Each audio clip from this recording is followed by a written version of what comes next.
Hi there. My name is David. I'm an addictions recovery coach.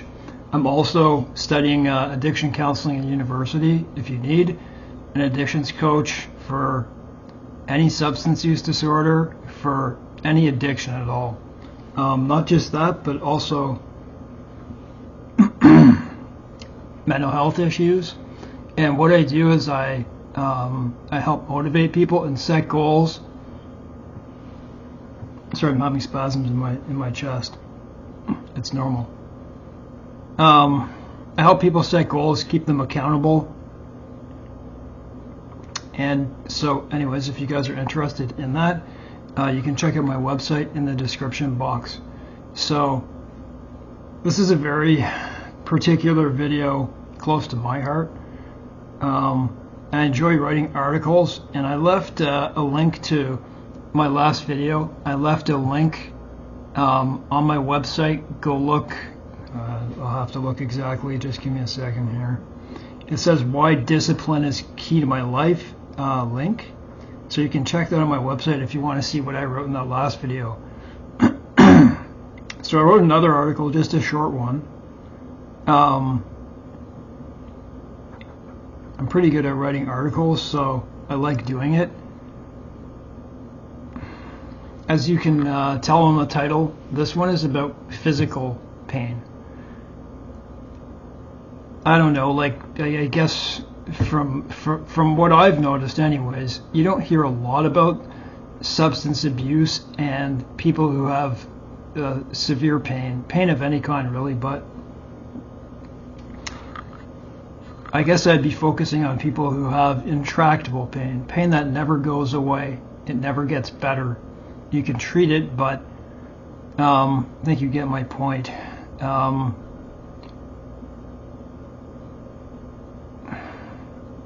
I don't see a lot about that. Not that I'm really looking either, but just in the time that I've in over 25 years, I just never really heard much about it. So, anyways, the title of this is Substance Use Disorders Mixed with Intractable Pain. So this is dear to my heart because, well, you'll see. So substance use disorders mixed with intractable pain. You see me moving back and forth. That's because I have a spinal disease and it causes a lot of pain in my legs and other reasons too, my abdomen. So substance use disorders mixed with intractable pain, a recipe for disaster. If you're reading this article and don't suffer from a pain disorder and or a disease that causes pain, and you have an addiction, please count your lucky stars. Not that you're lucky in any sense by facing addiction, but due to the simple fact that dealing with a substance use disorder mixed with severe intractable pain could be a nightmare in the making. Dependent on what type of pain it is, abusing substances can annihilate your chances of pain control and recovery in general. This is what I went through in the beginning of my journey. So I was abusing medications, prescription medications, and alcohol long before I ever got pain. So it was brought in. What if you happen to be a regular substance abuser and one day the unlucky lottery of life strikes you, you can't survive without an opiate-like medication or like an opiate. I speak from first-hand experience, so listen carefully so you don't find yourself on a highway to hell. My story and experience may not resemble yours, but it's a lesson nonetheless. Excuse me. When my pain began, I have abdominal disorders. Within 1 year, I stopped using benzodiazepines after 2 to 3 years. So when I got pain, after 2 to 3 years, I gave up because it was simply unmanageable. I was going through a lot of short-term withdrawals. They'd be about 8 or 9 days each. The opiate at the time was OxyContin, and it was being touted as virtually non-addictive and long-lasting. This was 2004. Which none turned out to be true. My pain began at an unfortunate time in history in terms of pain control. I'm 46 years old, in case you didn't know. Give me a second here, guys.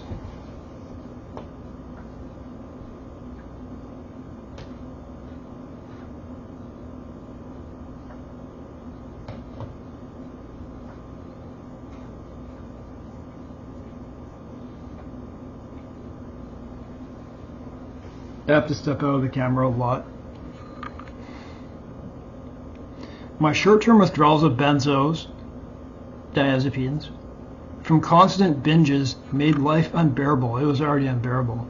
Thank God for my pain, because otherwise I may have not decided to quit a drug that was leading me to hell. The only hope to stop my pain was an opiate, as nothing else would touch it. My pain was at a magnitude that I was using my own money at the outset to purchase it, as I wasn't on prescription OxyContin at the very beginning. But I was on a variety of weaker opiates that did nothing, such as morphine and Tylenol 4. So my first intractable pain disorder, I have multiple, is a CRPS equivalent and very similar pain.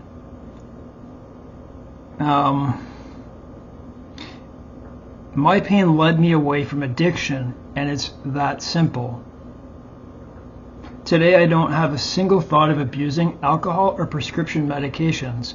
What a terrible beginning. I was abusing OxyContin by biting them and releasing the entire formula at once.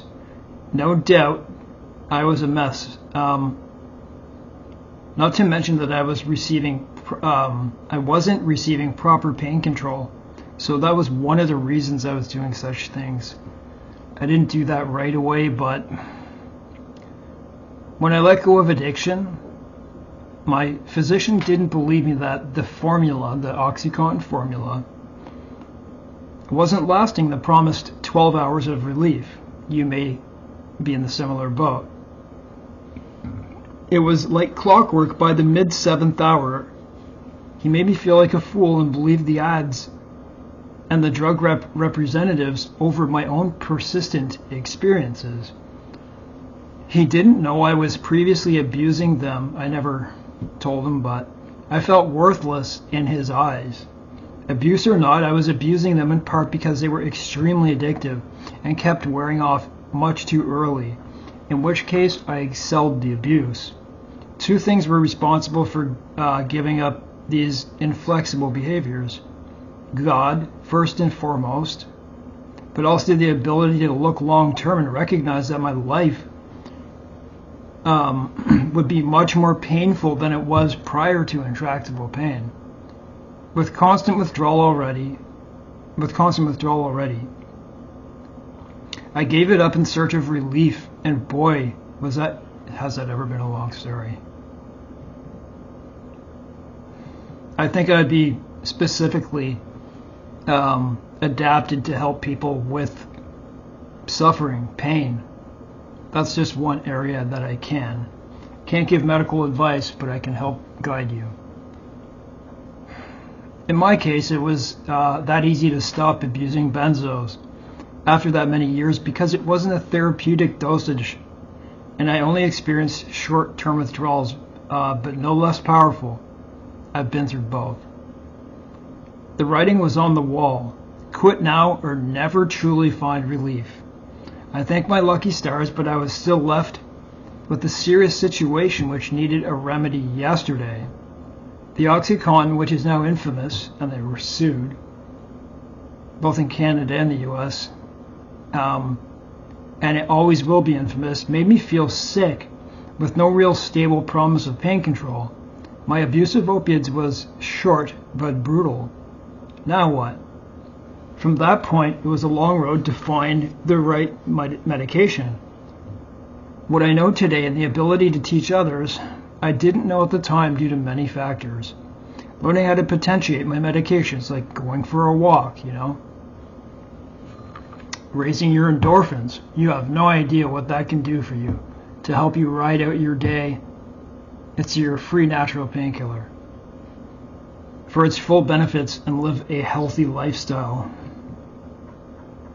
Sometimes in life we're hit with predicaments that provide us with only so many choices. Yes, I had a choice, and I thank God that I chose correctly. If this is you, if your life is unmanageable with addiction and pain, like I suffer with, I want you to reach out for help. There is a life beyond addiction. I can help you focus your energy on directing you where you want or need to be. If it takes meeting, then do meetings. If it takes self-control through sheer discipline, all the best to you. When I look back at my prior life, I can't help but imagine how much worse my life could be today, with overwhelming pain mixed with substance abuse withdrawals, compounding the issues at hand. Much better than writing articles than I am speaking on a video, but I'm okay sometimes. To be honest, you don't really hear much about substance abuse and intractable pain together, but surely it is happening as we speak. Someone is, maybe someone who's watching this video. Try to give it the right title. It is possible to get better, not starting tomorrow and the next day, today. That's my article. I guess I will make an extra section on my website and put these articles up. So if this is you, I can help you both in Canada and the US. So if you want to reach out to me, I can do it by Zoom, email, phone. Anyways, guys, good luck.